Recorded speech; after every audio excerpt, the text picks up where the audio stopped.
فيه شهر الخير يا أعظم شهري.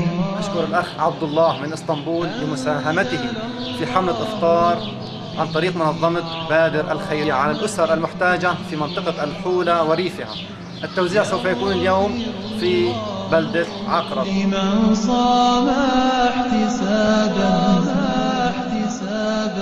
كلما أسلم بلدة عقرب 14 رمضان. ووزري فيه شهر الخير يا أعظم شهري. أنزل الله به أعظم ذكري. يغفر الله لمن صام احتسابا كلما أسلم